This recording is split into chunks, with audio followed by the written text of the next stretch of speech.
പ്രിയ ദൈവമക്കളെ, കർത്താവിനാൽ അനുഗ്രഹിക്കപ്പെട്ടവരെ, നിങ്ങളെല്ലാവർക്കും നല്ല ഒരു പ്രഭാതം ആശംസിക്കുന്നു.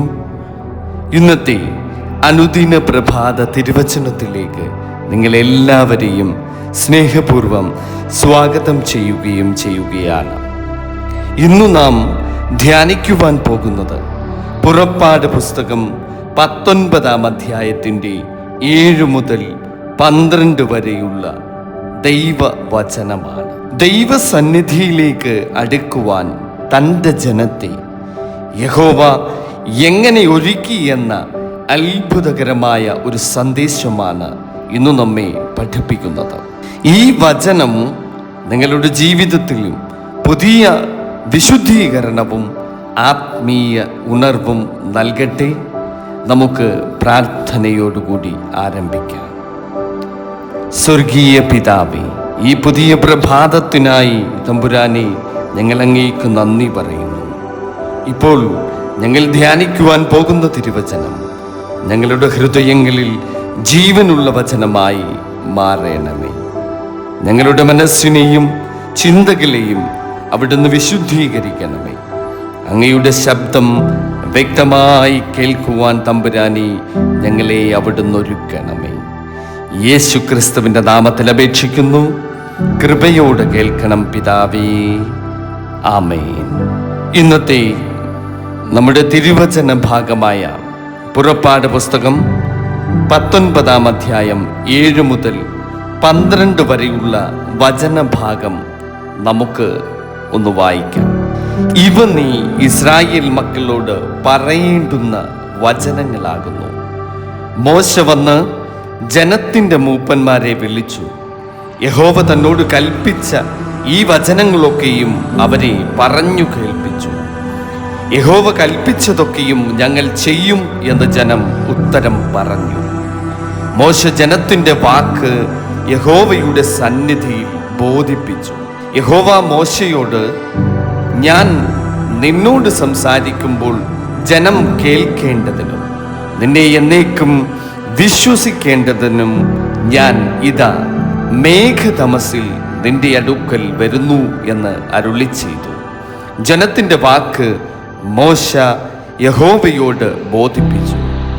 യഹോവ പിന്നെയും മോശയോട് കൽപ്പിച്ചത്, നീ ജനത്തിൻ്റെ അടുക്കൽ ചെന്ന് ഇന്നും നാളെയും അവരെ ശുദ്ധീകരിക്കുക. അവർ വസ്ത്രമലക്കി 3-ാം ദിവസത്തേക്ക് ഒരുങ്ങിയിരിക്കട്ടെ. 3-ാം ദിവസം യഹോവ സകല ജനവും കാൺകെ സീനായി പർവ്വതത്തിൽ ഇറങ്ങും.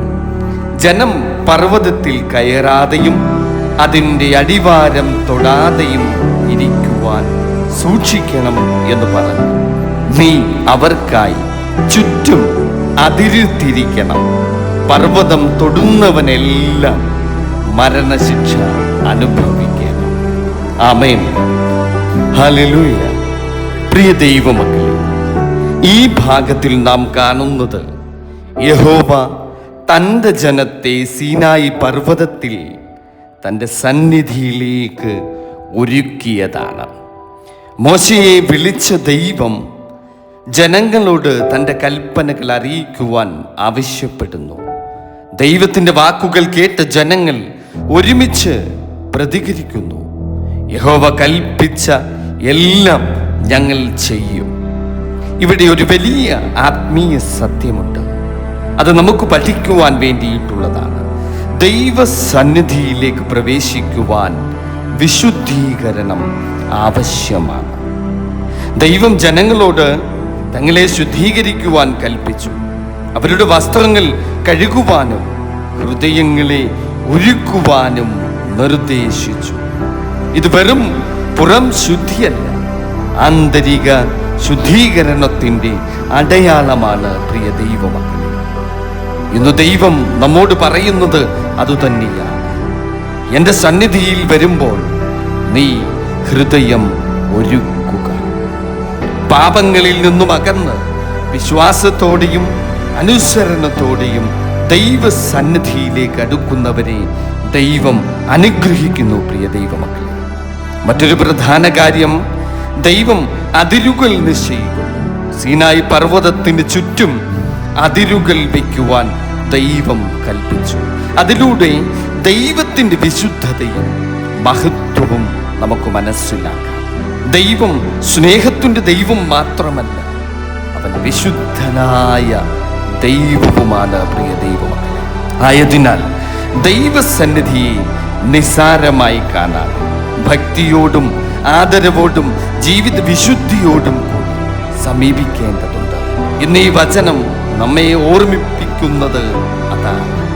ദൈവത്തെ അനുഭവിക്കുന്നതിന് മുൻപ് നമ്മുടെ ഹൃദയം നാം തയ്യാറാക്കണമെന്ന ആത്മീയ സത്യം.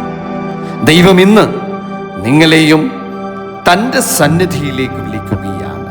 ആ വിളിക്കനുസരിക്കുവാൻ നമുക്ക് തയ്യാറാകാം. പ്രിയ ദൈവമക്കളെ, നമുക്കൊരു നിമിഷം നമ്മുടെ കണ്ണുകളടച്ച് പ്രാർത്ഥിക്കാം.